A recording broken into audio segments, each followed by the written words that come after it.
Got two honoured guests today from Sun Yiling. It's really nice. And some new faces and old faces. So, welcome everybody. And I thought we'd begin this afternoon with the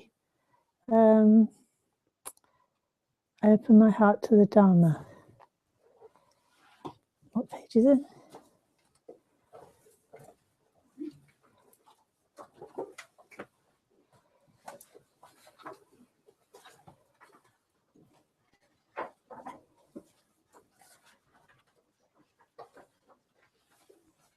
E45. No.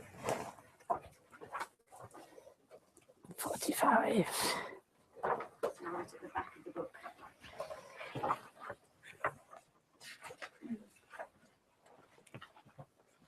Yes, openness, clarity, and sensitivity.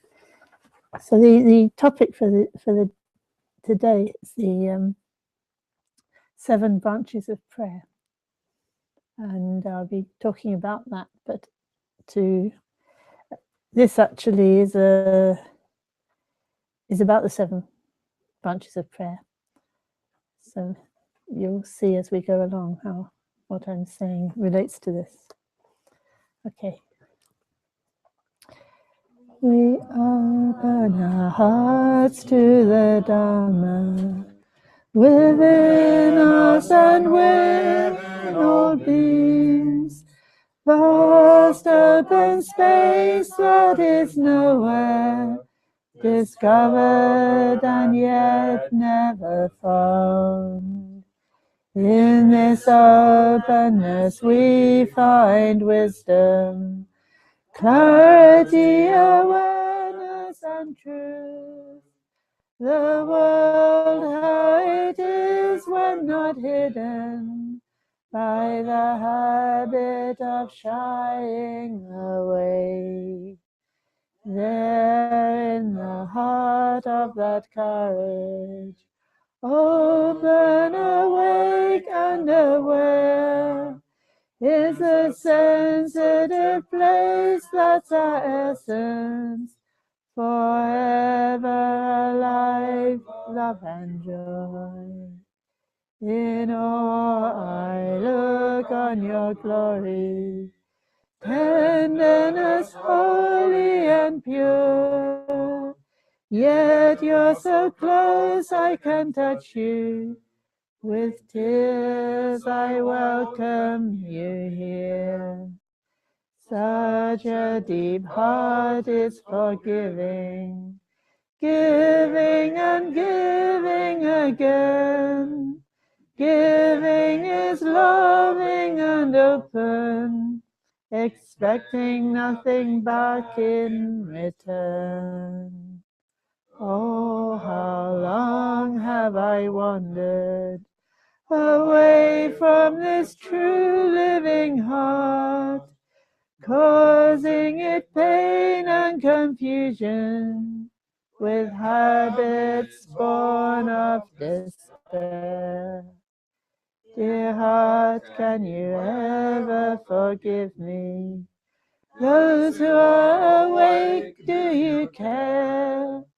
If there's a power to restore me, forgive me and make good my ways. Forgiveness is your deepest nature. For all that we're holding is false. Only letting go do we realize the past is only a thought. Now I can look up to others with joy that is open and clear, sensing their virtues and goodness to emulate without fear. Wisdom of my heart, please instruct me. Don't leave me alone in the dark. Come now and show me the pathway and how to bring others the light. You are forever within me. You are the light of my life. Please never turn away from me. Stay with me to the end of the path. Even as I pray to my heart light, the fire of wisdom and love stirs in my being and fills me with goodness, life, joy, and power. All this is given for others, that they find this open way too. The way to the heart that's within us. May it awaken us all.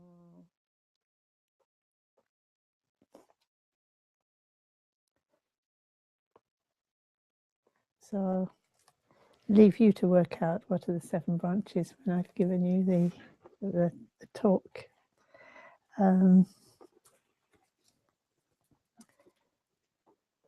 Last time I was talking about prayer and how that movement of opening and allowing, if you like, allowing something to come to us, letting go of our own effort and allowing something other, if you like, almost other to almost take us over, at least somehow that we're opening to something.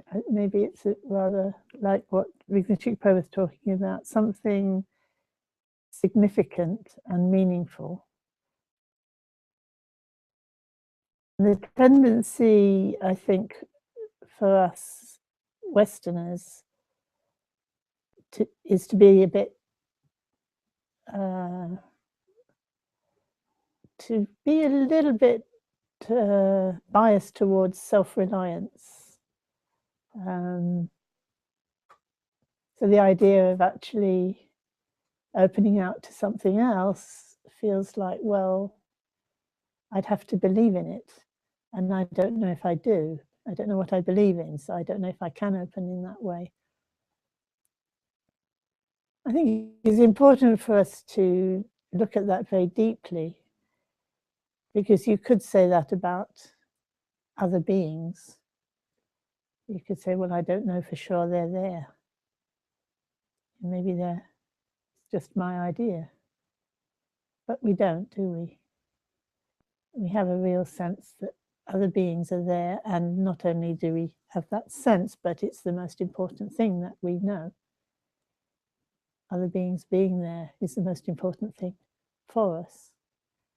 So if we can do it with beings that, you know, that, if you like, we can see and we know, then maybe it's not so strange and so difficult to open out to the sense of presence of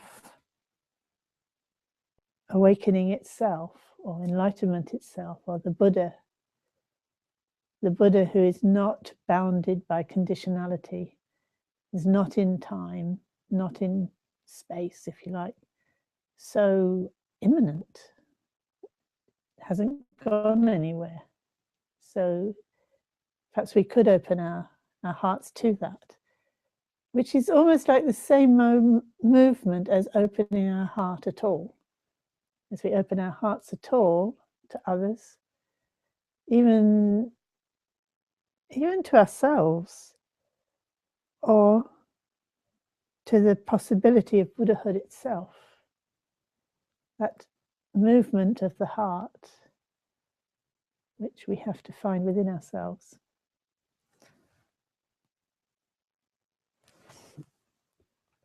I think a lot of Westerners are very attracted to Buddhism because, and certainly I was, because it's about our own direct experience, something that we can check out for ourselves.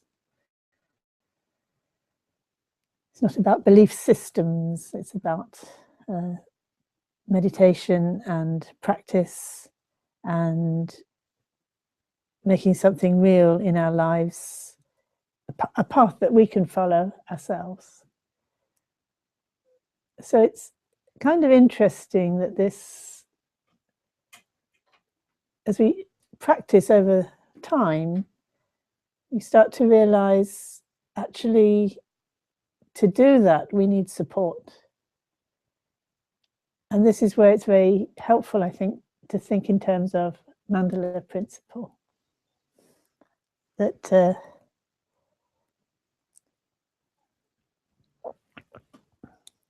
everything that manifests as a mandala.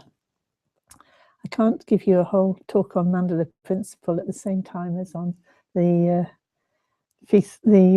seven branches of prayer. But those people who've done Discovering the Heart of Buddhism will be familiar with those principles and can see, hopefully we'll see as we go along how they apply.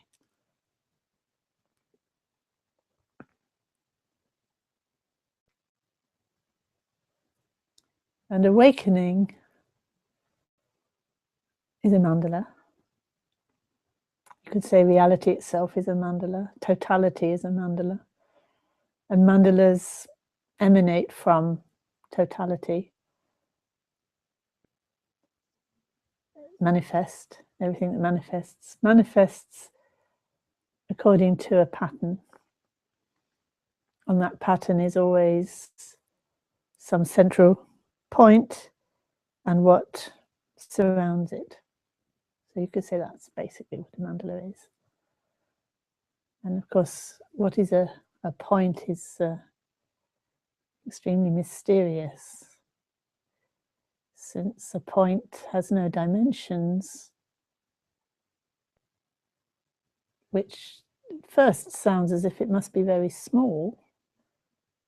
But then when you think about it, what would small mean if it has no dimensions? So it's very mysterious and very precise. So I like that sense of precision and yet and mysteriousness at the same time. So when we talk about the mandala of awakening, it's something that we're approaching almost as if it's other, because we have to make that movement of opening towards it. Actually is mysterious. It's not something that we can grasp and believe in somehow. So if you feel you're opening out to something you don't know what it is, well, that's good. Yeah. That's honest, isn't it? Okay, we can call it Buddha, we can call it Dharma, we can call it Sangha, because the Buddha realized it and taught it. So that's a good place to start. And the teaching, what the Buddha taught, the reality the Buddha taught. Oh, anyway.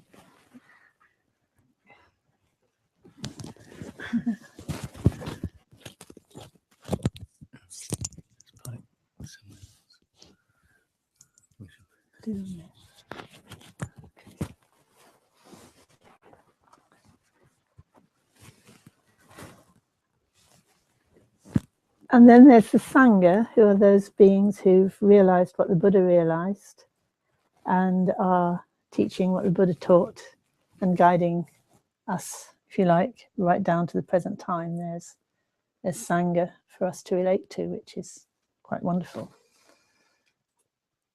And these are sometimes called the that's this mandala of the Buddha teaching and the Sangha teaching. It's like 5 elements. There's always these 5 elements to the mandala, sometimes called the 5 certainties.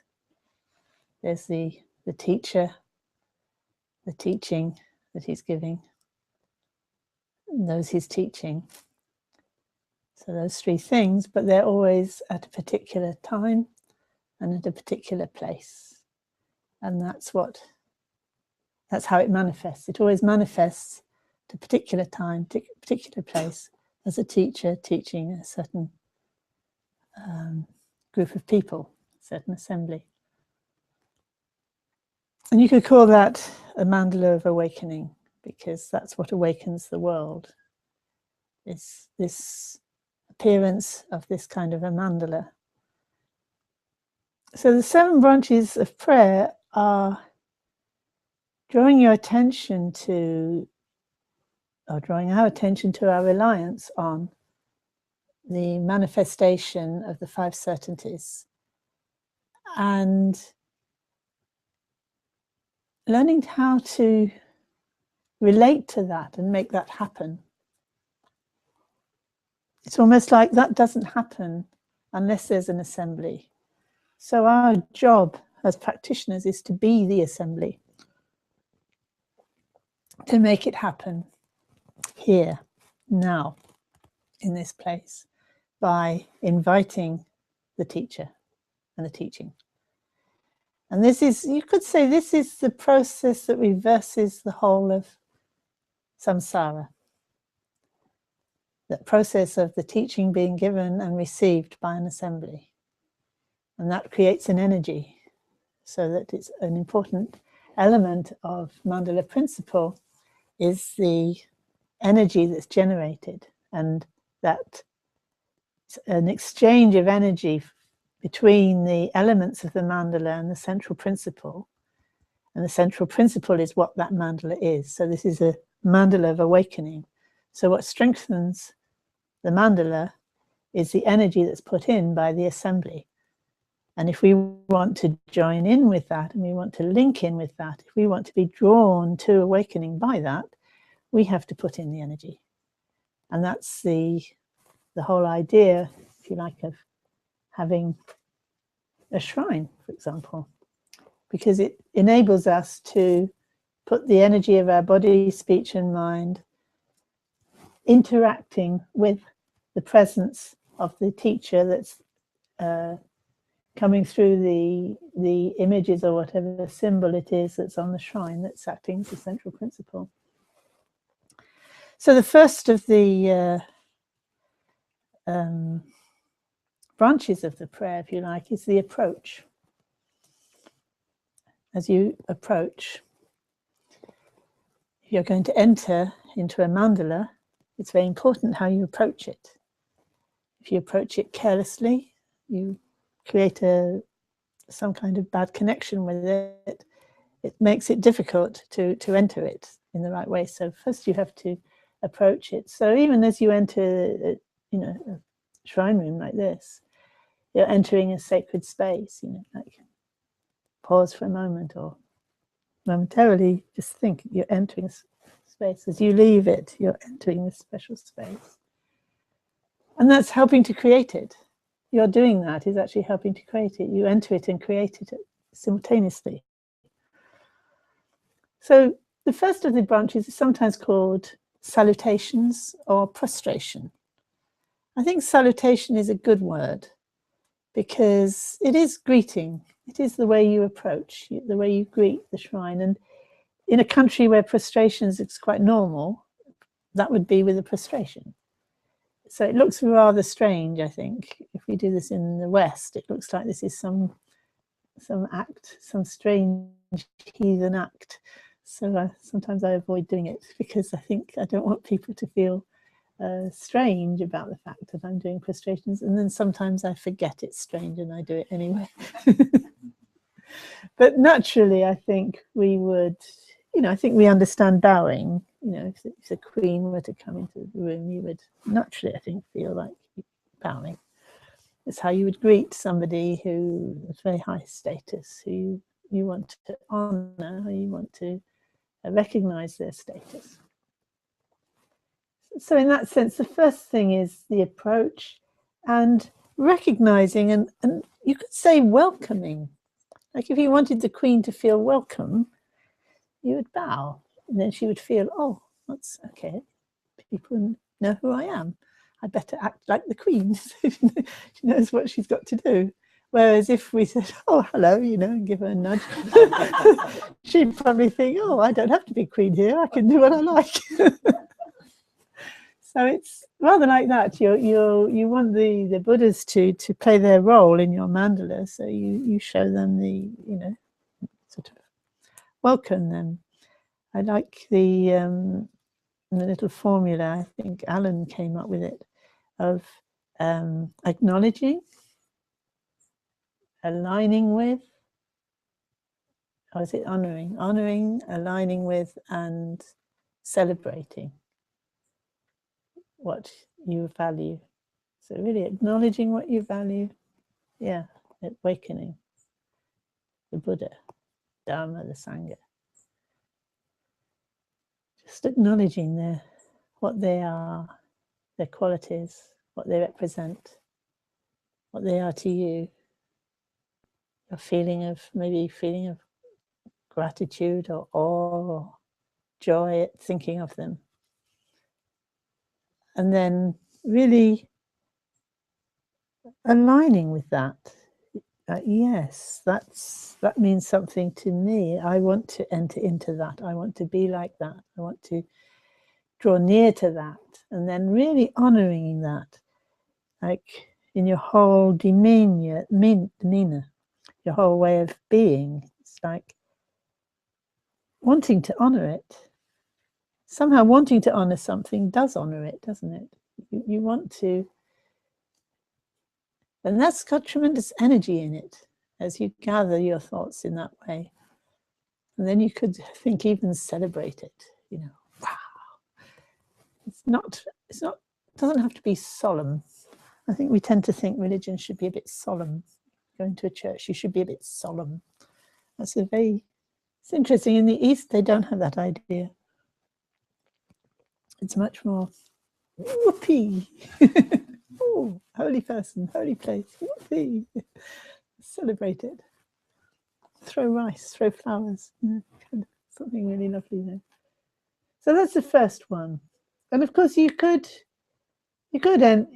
really engage with that by doing actual physical prostrations. If it grabbed you, that was a way to express how you felt. Even long prostrations, even 100 of them, just, maybe 100 every day or whatever it could be, or just 3, or to make that your main practice, do hundreds and thousands of them. So that's kind of a whole practice in itself, because you're opening your heart, and that's enough, really. So, we could leave it there. Or we could go on to the next of the branches of prayer, which is the giving, offering, donating. Interestingly, donate must come from the same root as dana, which is the Sanskrit word for giving, dana, donate. But in English, unfortunately, donate has started to mean something like giving your donation. You're giving your offering to these poor people somehow that need the support. So you're kind of rather grand donation. Somehow it has a little bit of that connotation, rather than, I think probably dana has more the idea of really much more the idea of mandala and engaging in the mandala, wanting to give something in order to really become part of it. It's like if somebody's eaten something that you've given them, you and they are now really very strongly related and connected. So that's wanting to give to the monks, for example, you know, like to put food in their offering bowl, because then that connection is very strong. You know, no getting out of it. He's eaten my food now, you know.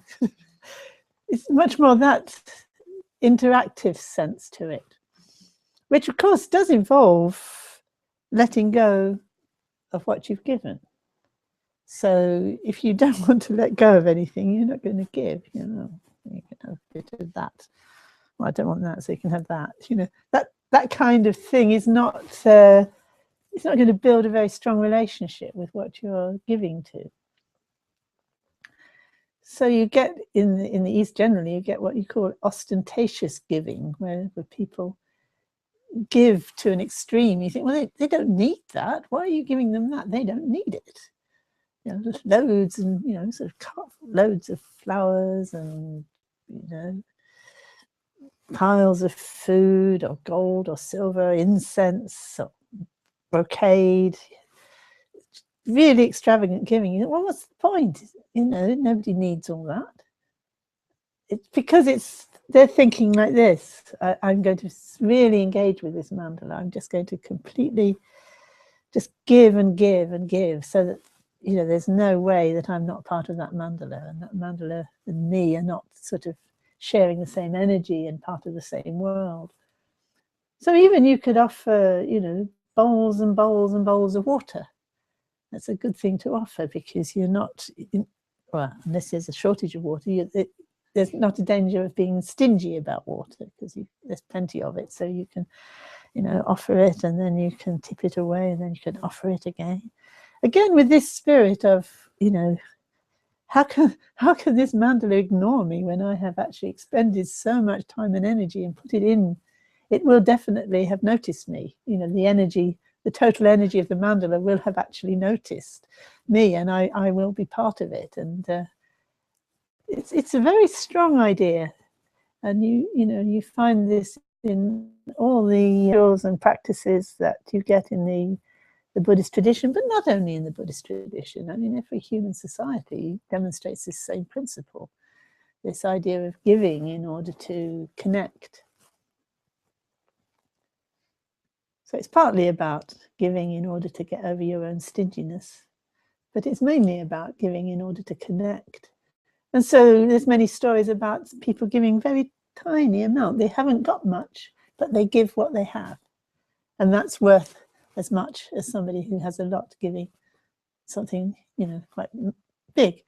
And we all understand that principle, because the connection, if that person hasn't got much and they give a little, even that they have, that makes a very special connection. It reminds me of being on pilgrimage in India many years ago, and being received by very poor monks and nuns, and one nun, very poor nun, insisted on giving me her whole milk portion for the day. And I knew she probably only had that much milk in the whole day, and she gave me this glass of milk. She desperately wanted to give me that glass of milk. And you could say, well, why? Because I've got more than her. Why should she give me hers? But it was that sense of honoring the connection and making it real somehow, being part of my mandala, somehow, some connection between our worlds, which was very real. I mean, she achieved her purpose. I mean, here I am still talking about it decades later.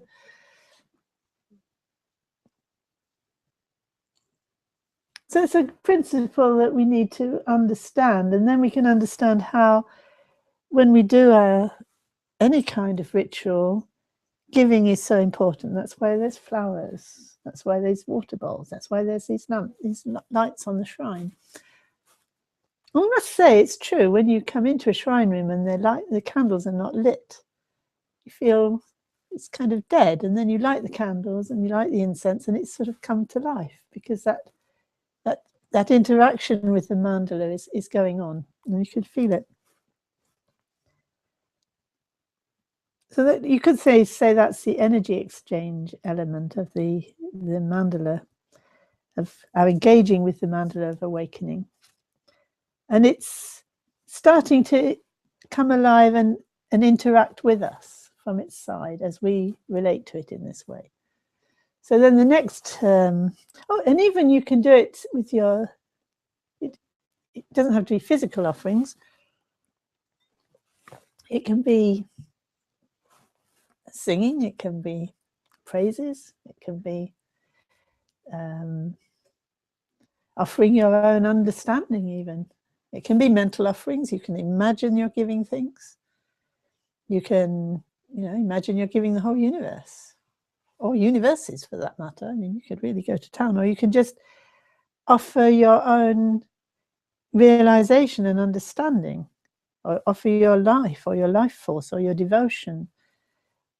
And you can offer it with this sense of, you can offer praises, which is kind of sounds a bit, a bit Christian-y maybe, but, kind of,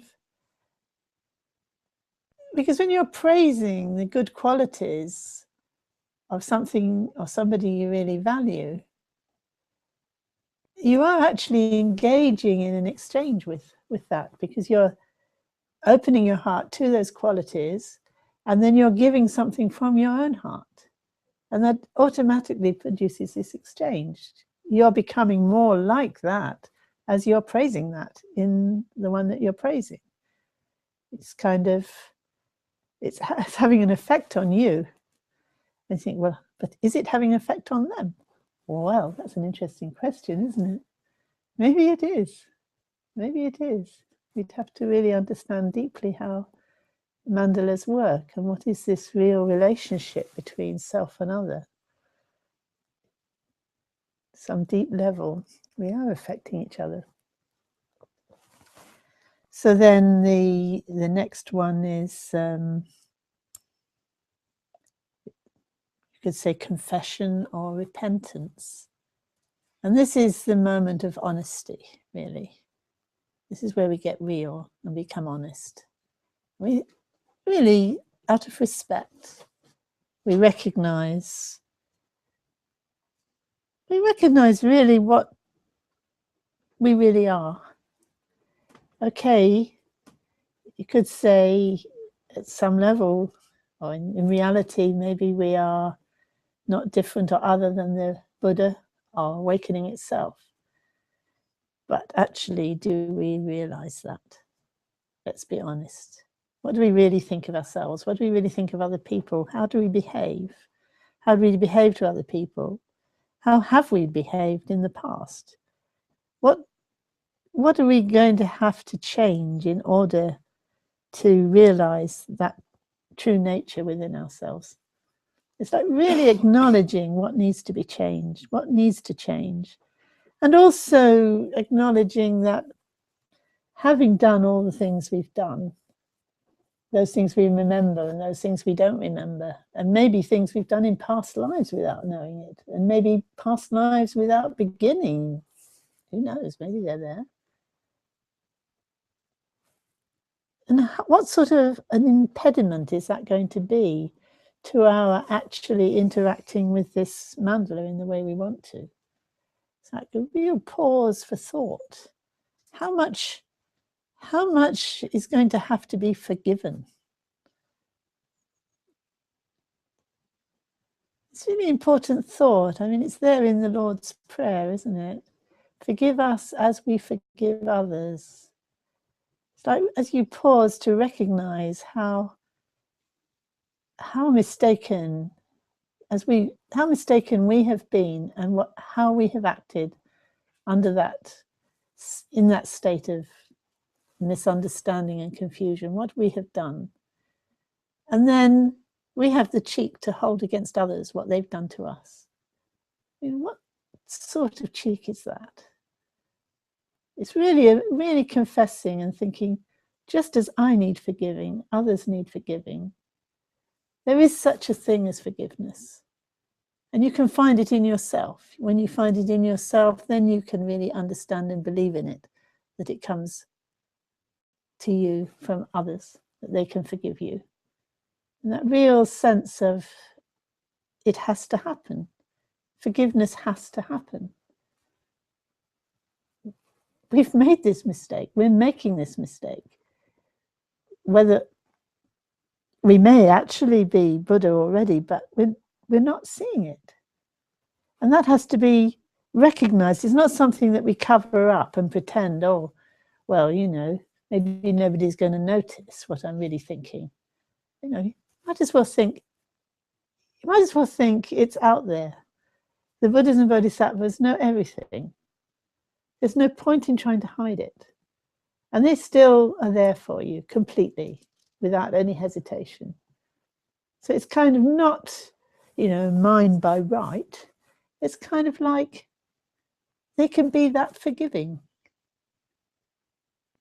Whatever I've done, whatever I'm like, whatever, they can be that forgiving. It can all be forgiven. It can all be let go of. But that means I have to let go of it. I have to let go of it in myself, and I have to let go of it in regard to others.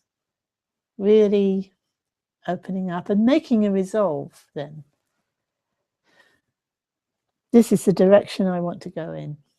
This is my resolve in the future to go in that direction. I've been inspired by seeing the mandala, entering the mandala, looking and thinking about the qualities of the Buddhas and Bodhisattvas and the whole Sangha, Buddha Dhamma Sangha. This is what I'm giving my allegiance to. Okay, there is this other stuff, and this is what I'm going to let go of. This is the real meaning of mindfulness, if you like, making that decision. I'm going to keep focused on that, and I'm going to drop this.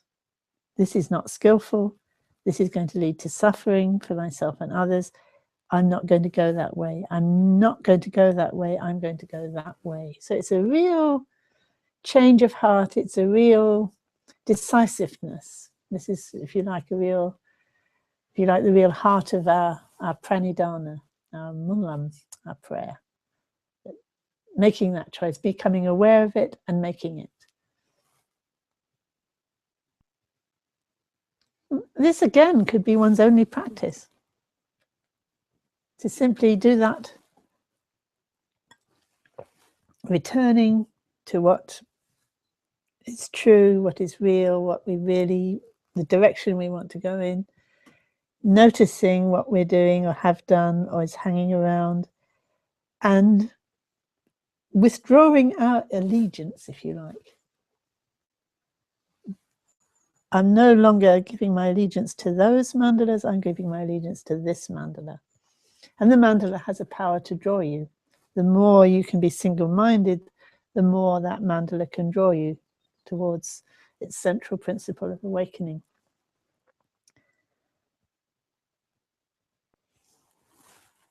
And then the next one is rejoicing in the good done by others. So we've talked about thinking about the qualities of the Buddha, Dhamma and Sangha and being inspired by them.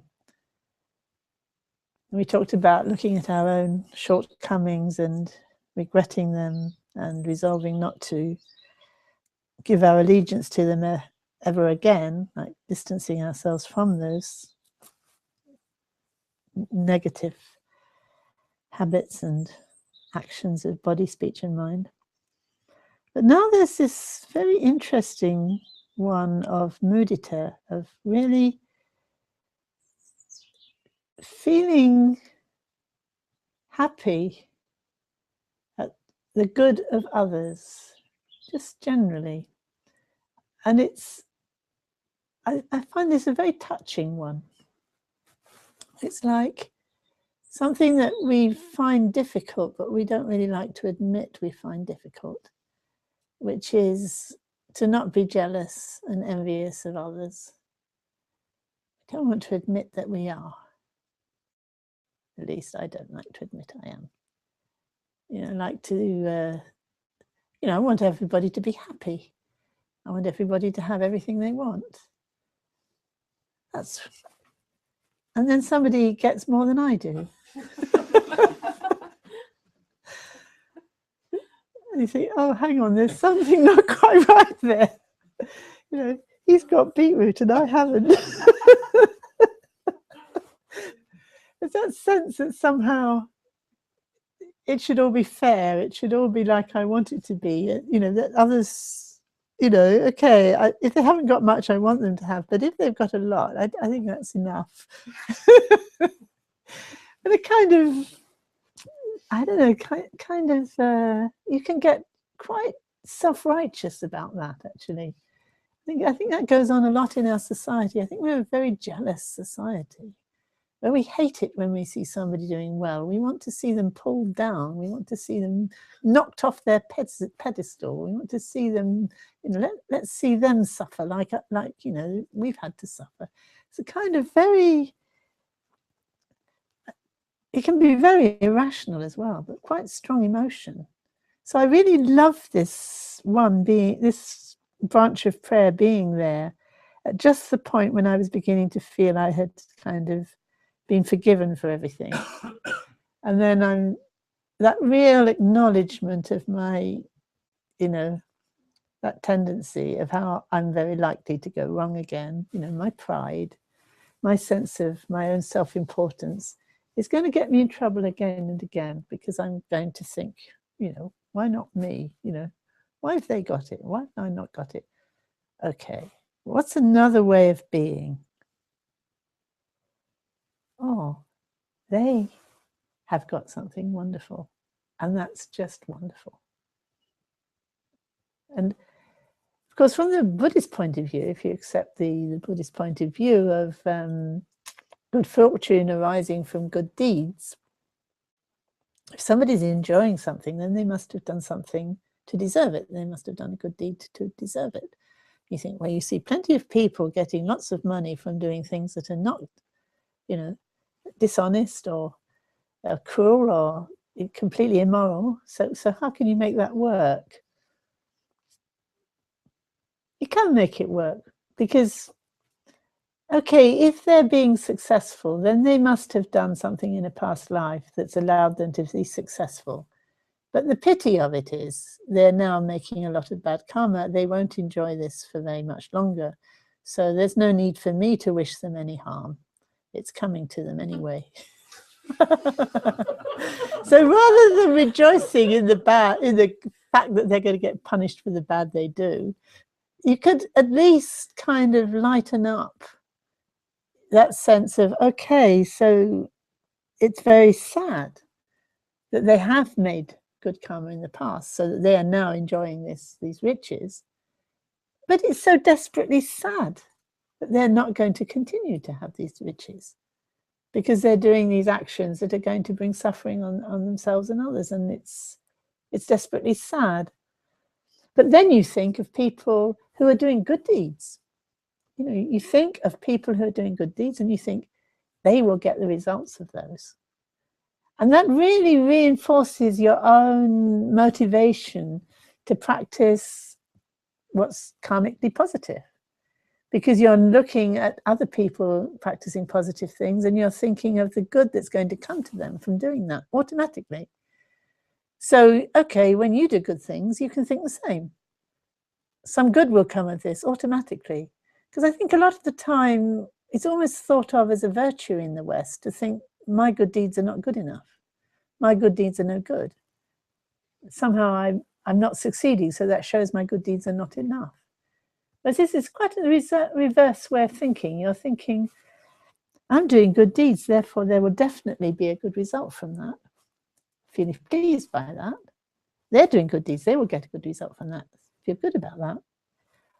Those people are enjoying great good fortune, but they are making a lot of the negative karma. So you genuinely feel sad about that. You genuinely feel pleased about the good done by others and yourself.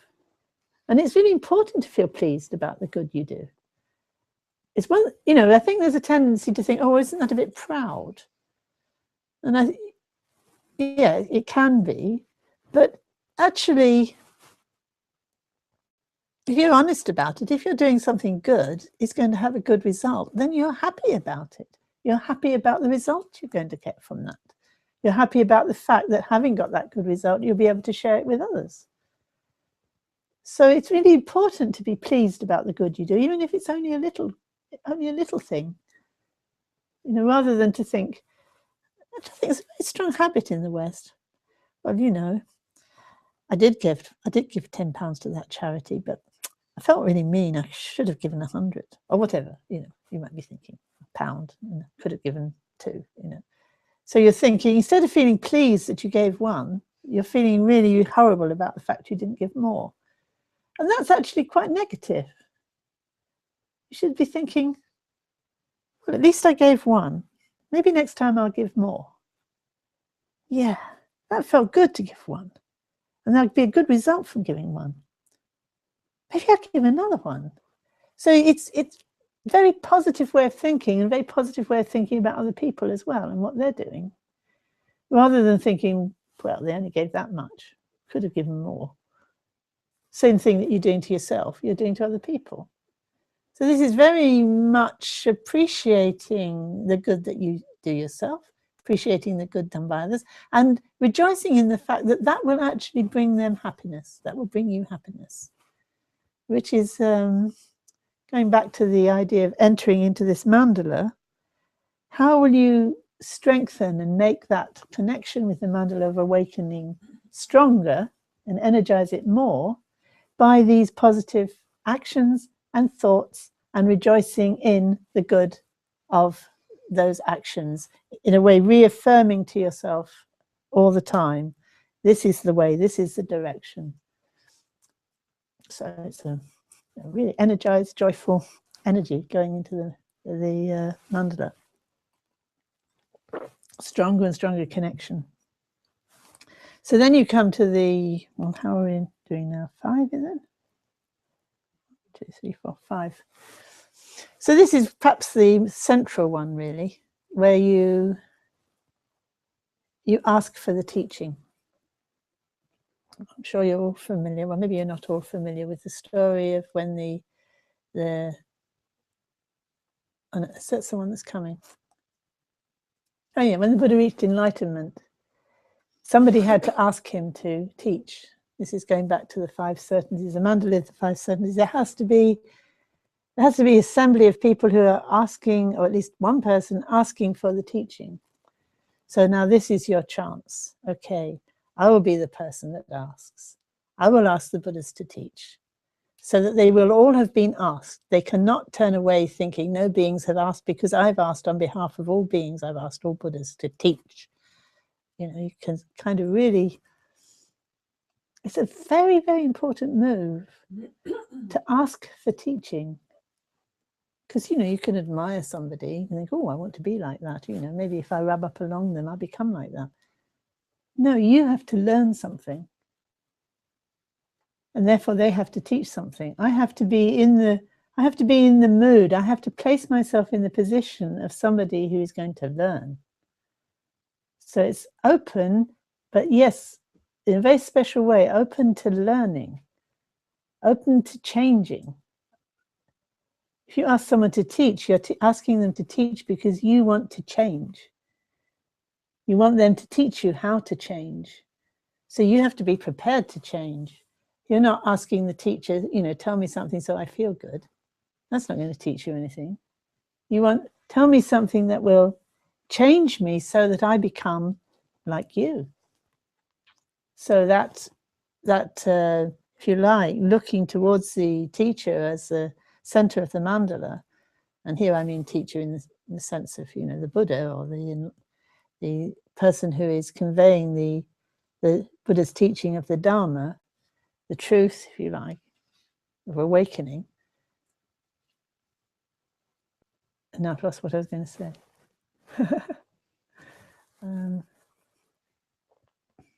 Anybody remember? Just testing? Yeah, to change, that's right. Thank you.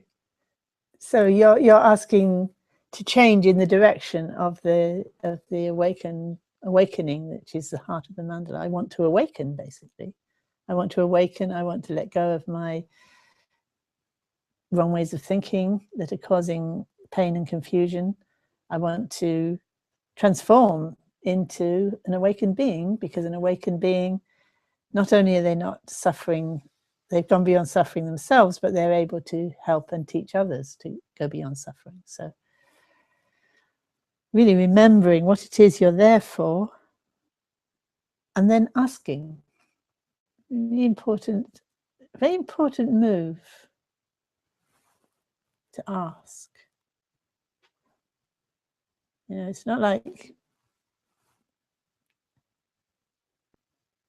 somehow I know already. I'm just adding things to myself, my own idea of myself. I'm actually prepared to say, well, tell me what's wrong. I want to hear it. I can bear it, even if it's not comfortable. I can bear it. I want to hear the truth. I'm asking for the truth. You know, you might get it. It's a very, very important movement to dare to ask for the truth. What is this going to involve? What is this awakening really going to involve? And what happens if I don't awaken? What's that going to involve?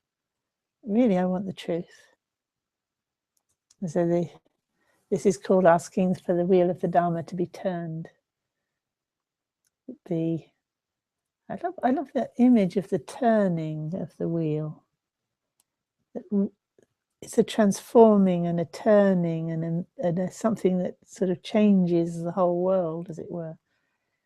From the unenlightened to the enlightened, from the unawakened to the confused to awakening. It's that complete transformation.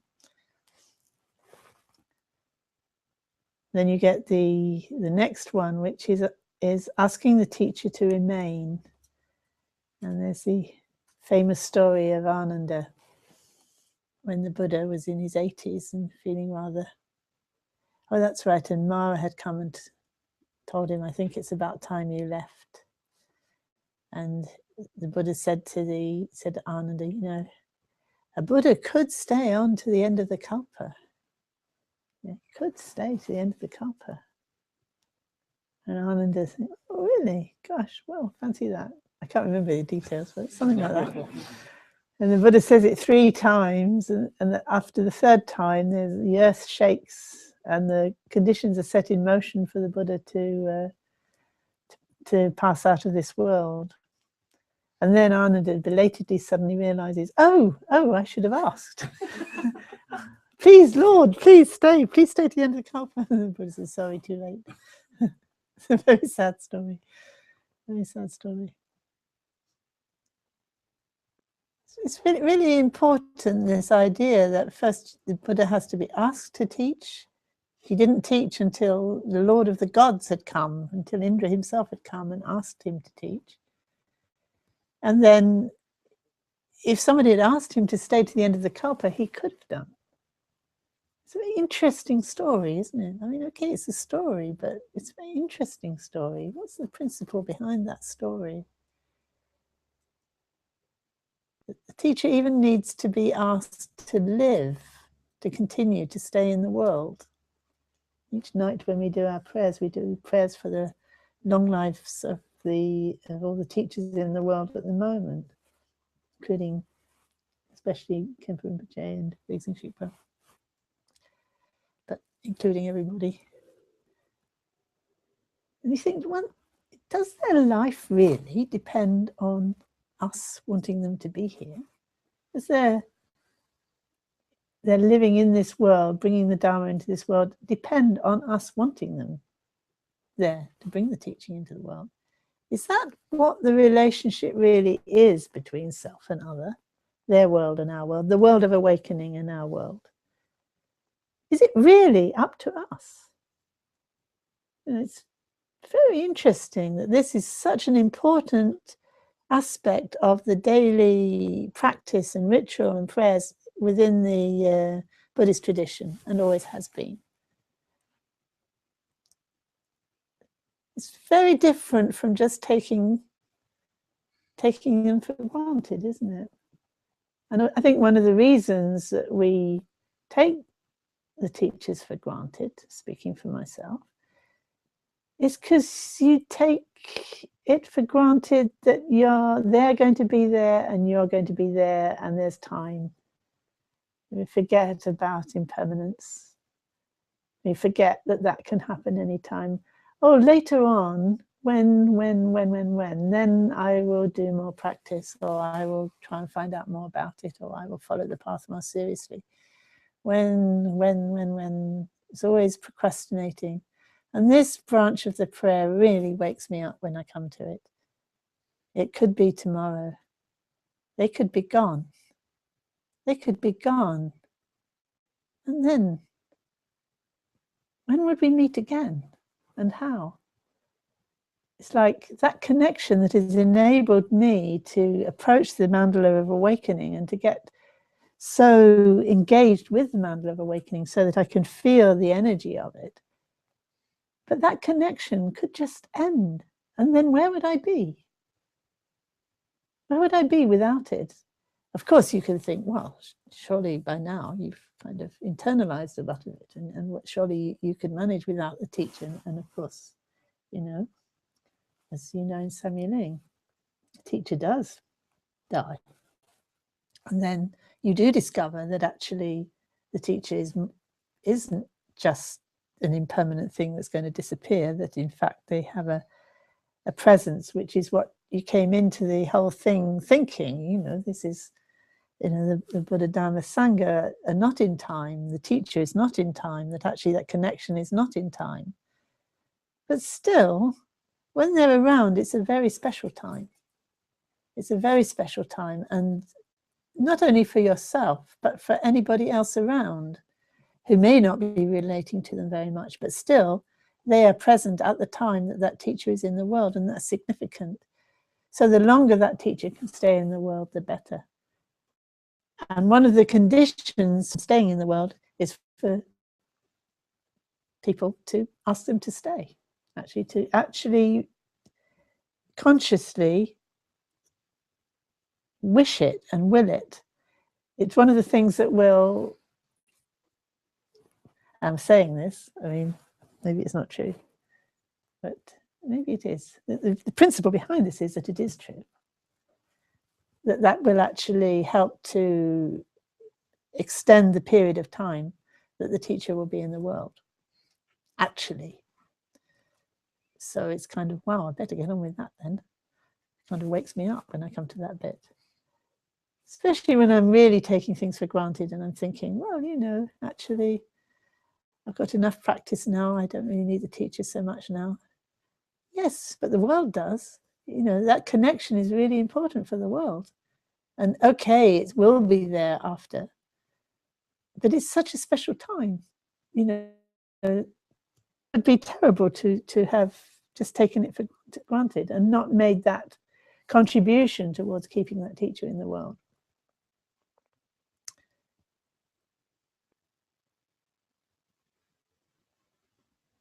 It's always like a very poignant branch of prayer. I always find it very poignant.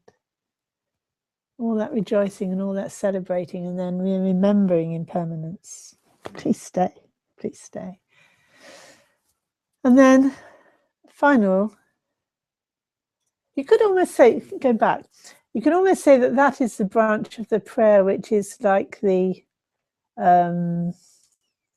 guardian and protector of the mandala, in the sense that the mandala of awakening, the boundary of that particular manifestation will be, you know, the teacher passing away. So you're like standing at the edge of the mandala saying, no, stay. Keep this going for as long as possible for the benefit of a maximum number of beings. And you could say almost like the asking for the teacher to teach is like the messenger coming from the body of the mandala to the center of the mandala to just keep that principle of teaching the Dharma, revealing the Dharma, keep it going. This message going out and bringing people in, message coming out, people coming in, self coming in, this kind of real sense of preserving the mandala. And then finally, there's the dedication. And this is like, if you think of the dynamic of the mandala of the vam and the A and the vam, so you're approaching from the sort of vague, spacious unfocusedness.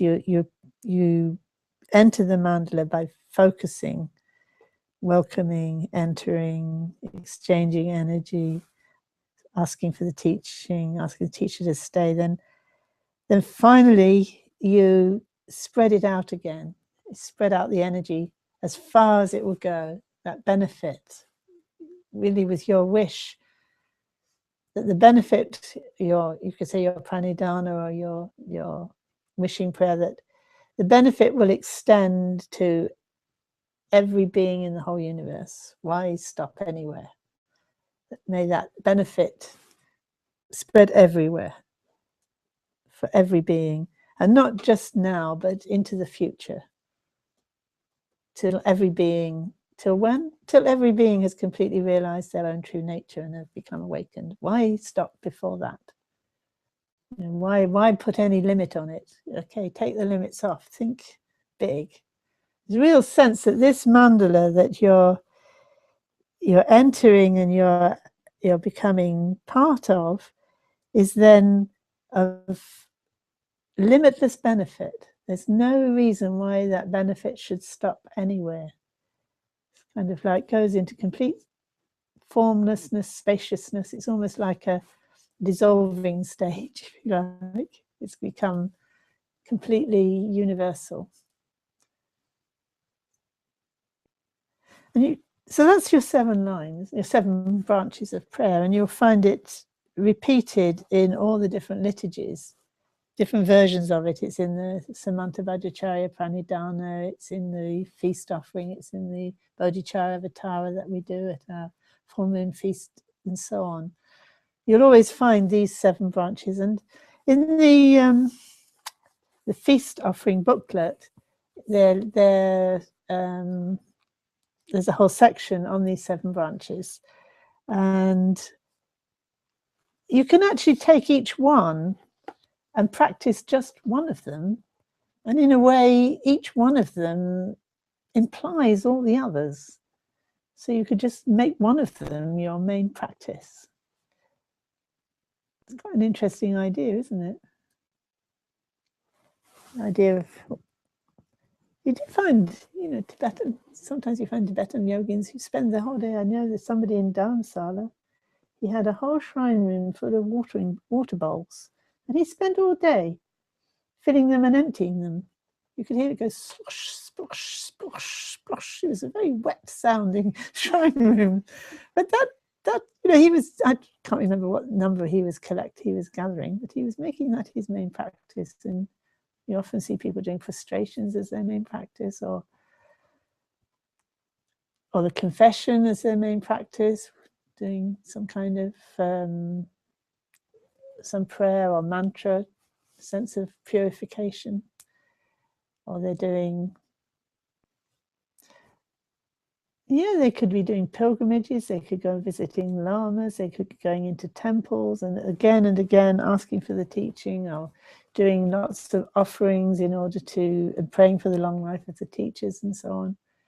Some people, if they've got a lot of money, I notice with Tibetans, it's one of their favorite things to do with a lot of money, is to kind of do long life prayers for the lamas, sort of for the benefit of everybody. You see in the Tibetan temples, they're doing like chanting all day long, and if you look at the words of the chants, they're all different aspects of these 7 branches of prayer, more elaborated or more simple. So I very much encourage you to look at each branch over the course of time and consider it. Consider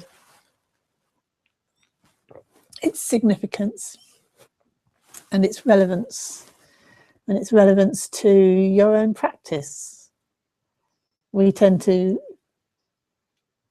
I tend to encourage people to think of it, the 7 branches, particularly on the full moon, So as a Sangha, we remember the 7 branches on the full moon, and we have a feast offering, because that's kind of offering food and then enjoying the food, and that's very, very engaging. Sort of everything comes alive at a feast offering. Well, that's an example of what you could do. Or at meal times, we do an offering at the mealtime. It's very much the same idea, to keep that sense of offering, acknowledging, offering, making this request, repeating it over and over.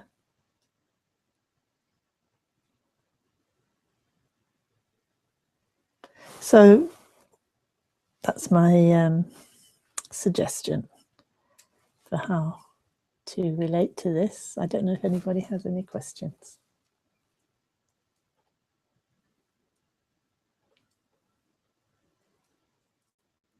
I was really interested in when we were talking about feeling good about doing good. Right. And I just kept noticing that. I was thinking how hard I find that to actually, it's almost like something cuts in that, you know, it's sort of like, no, you mustn't feel good about doing good. It's something. Yes, I think that's true.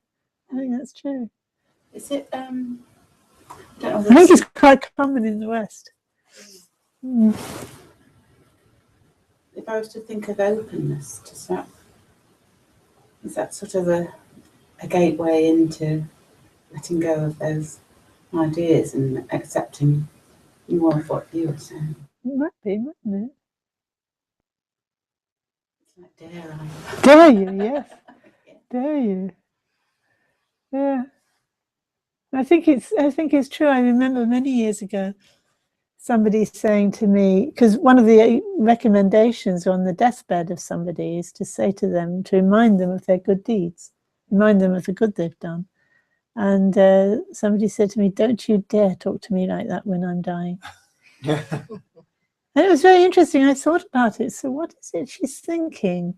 And of course, when she's reminded of her own deeds, she can only remember the bad ones, and any good deeds, like yourself, I think, well, you discount your good deeds. It's kind of, I think the idea behind it is to kind of let go of clinging to the idea I have done good and become proud, which is, you know, obviously good to think, to let go of it and not to think, oh, I'm so good, I've done that, you know, look at me, I've done so much good, which would be proud and would be grasping, and it would be, your next tendency would be to look at other people and think, I'm doing better than them, So rather than do that, we recognize that's negative, so I'm not even going to think about the good I've done. But then there's this little voice there too that's saying, you haven't done enough, it's not good enough anyway. So I think the combination, I think it's very common in the West, the combination of a voice telling you it's not enough and good enough anyway, plus if it were any good, you shouldn't be proud about it, so you shouldn't even think about it.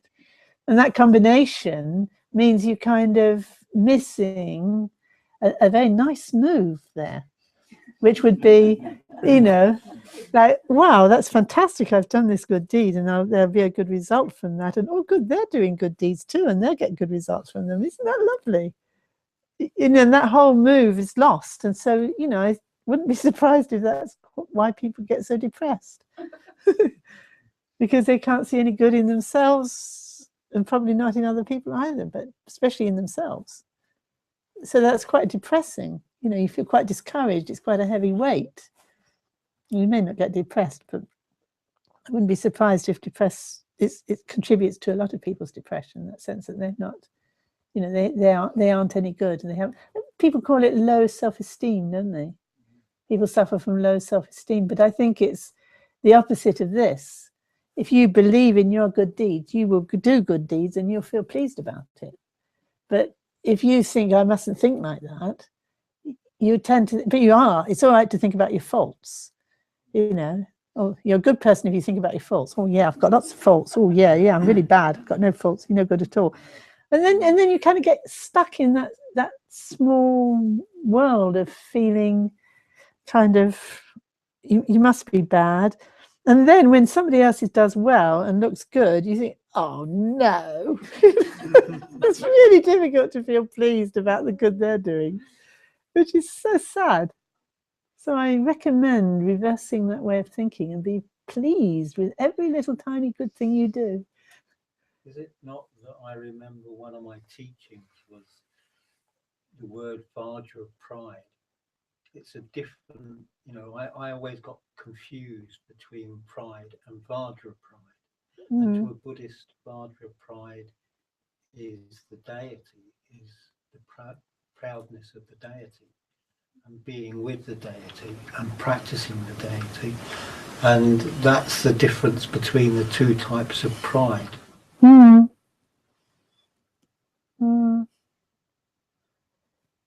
Yeah. Pride in worldly things and a pride in... Or you could say egocentric pride, couldn't you? Like egocentric pride where, I'm better, I'm better, I'm better. Look at them. Look at me. Whereas this one would be, oh, look. You look out and you see it in others as well. Then it feels only good. But if you're looking out at others and it's, oh, I don't like that, then something's not quite right. You've got a little bit, into the egocentric side of things. Like with your Vajra pride, I'm the deity, but they're not. that way as well, yeah. No, but that would be telling you you've got it wrong, wouldn't it? Yeah, true. That would be telling you you've got it wrong, yeah. I notice how uncomfortable I am thinking in terms of those benevolent beings forgiving me.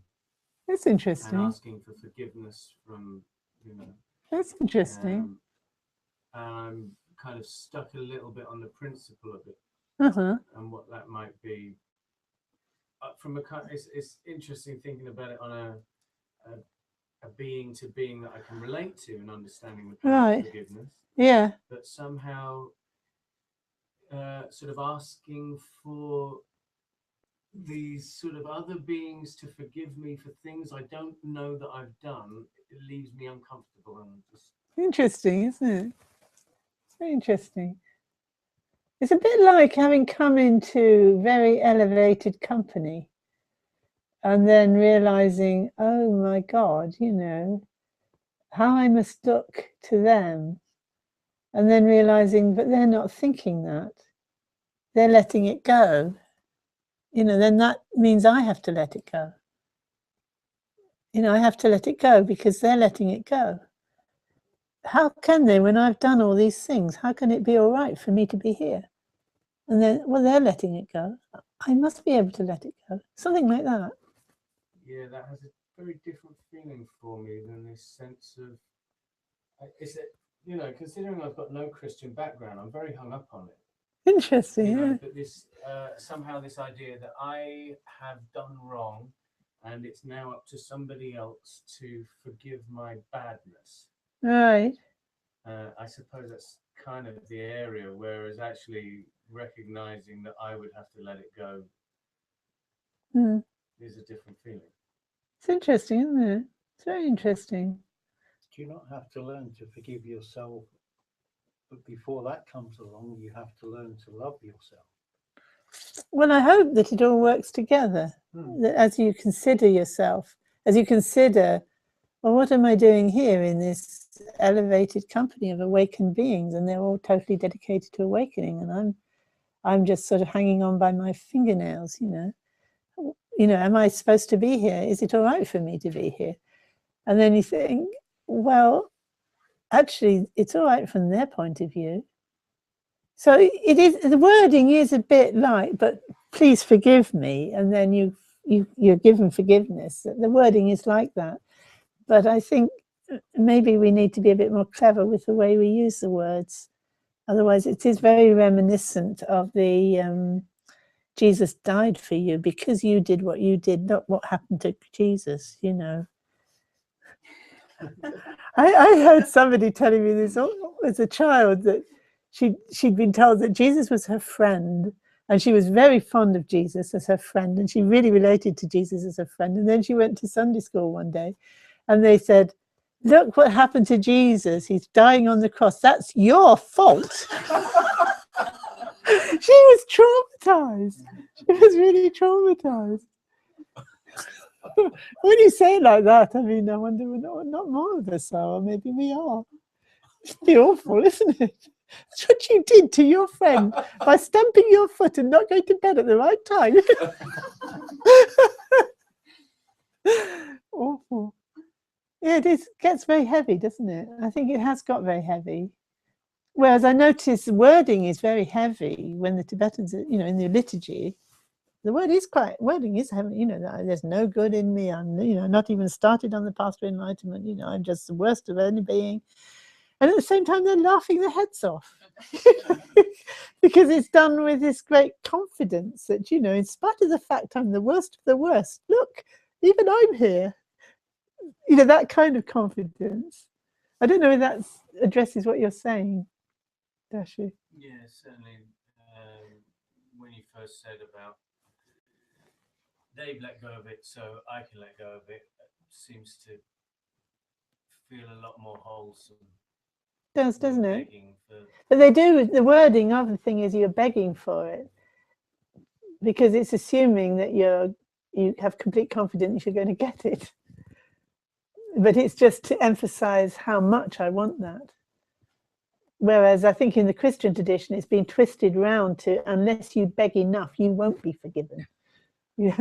Go on, more, beg more. You're a horrible person, like, yeah, I'm not sure. Sounds a bit like that sometimes, doesn't it? Dear. It's only words, isn't it? You could say all these doctrines and teachings, and you could say it's just words, but it's not just words, is it? It can affect our whole psychological outlook. So it's important to look at these words and the effect they're having and how you're engaging with them and make sure they're going in augmenting what's positive and good.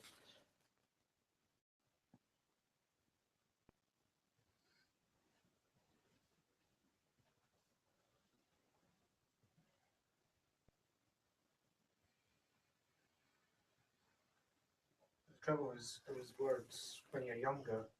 Yeah. You have to turn them around. They go in very deep, don't they? Yeah.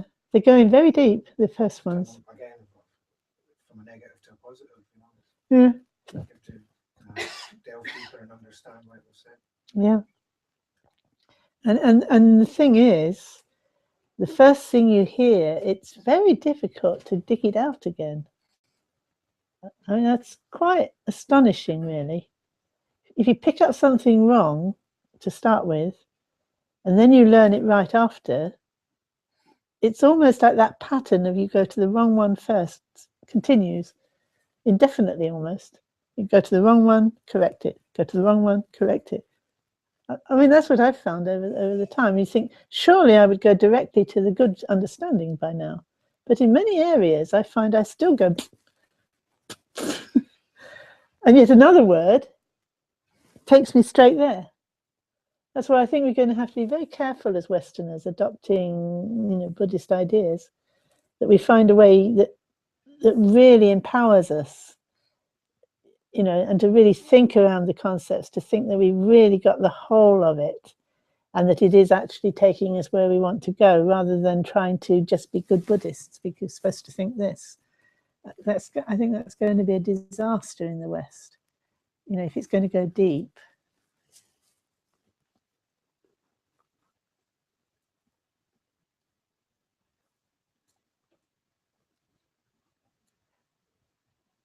You also said the story about the person asking the teacher 3 times. Yes.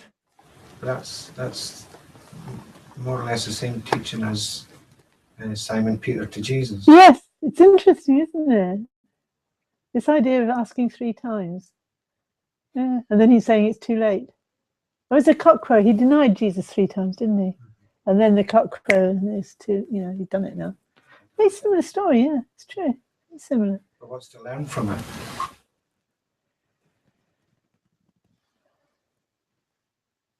It's a very interesting question. From the Buddhist point of view, what we would say would be that it's the way things manifests in relationship to call it tendril connections. So the fact that Ananda didn't pick up on those hints was the connection that led to the Buddha passing away at that time. So it was what you might call an unfortunate tendril or connection. And the reason why it happened like that, I don't know, it could be many things. In a way, it's not that Ananda is therefore forever to blame. It's more like these things happen in a certain pattern, and that's why, that's why the Buddha died at that time. And that happens in our life all the time, that certain things happen in a certain pattern, and although we didn't do anything wrong particularly, it had a big consequence because of the way things were patterned at that time. And subsequently, Simon Peter became the rock of the church. And he did, didn't he? That's right. Yes. And Ananda, of course, is a major figure in the Buddhist tradition. Yeah. Yeah, so it's not a sign of their badness, but it's poignant that, conditions can just be hanging on a thread like that. And then something happens in a certain way, and that determines the future. It's just like that. But there's an interesting question. It's a really interesting question. What's to be learned from that?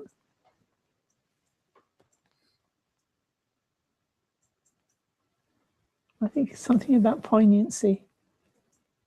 You see those things happen and you think, that's it. It's going to go that way now.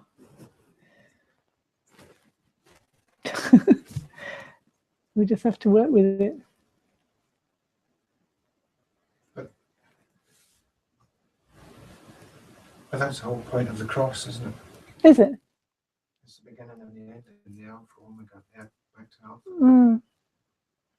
Well, I don't know it taught like that, but It's not taught like that. Oh, right. That's how you've been thinking of it. What's an intersection? That's a Cartesian starting point.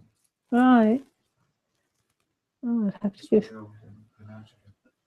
to give some more thought to that, I think. Sounds interesting, what you're saying.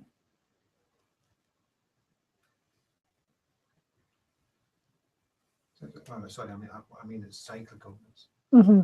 Yeah, I picked that up, but I'd not heard it talked about in those terms, so I was quite interested. Reincarnation, Alpha, Omega, Alpha. Alpha, Omega. Back to Alpha. Well, it could be an interesting way of thinking about it, the symbolism of the cross. Yeah.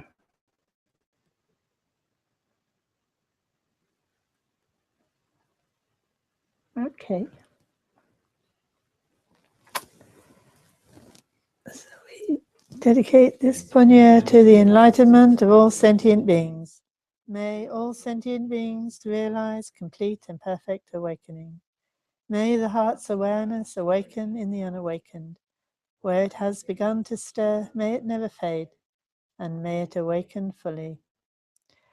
Chanju Samni Rinpoche Macha Panam Jajajik Jaba Nyamba Mapadang Gane Gandu Bawasho Chanju Samni Rinpoche Macha Panam Jajajik Jaba Nyamba Mapadang Gane Gandu Bawasho Chanju Samni Rinpoche Macha Panam Jajajik Jaba Nyamba Mapadang Kane Kondu Pawasho.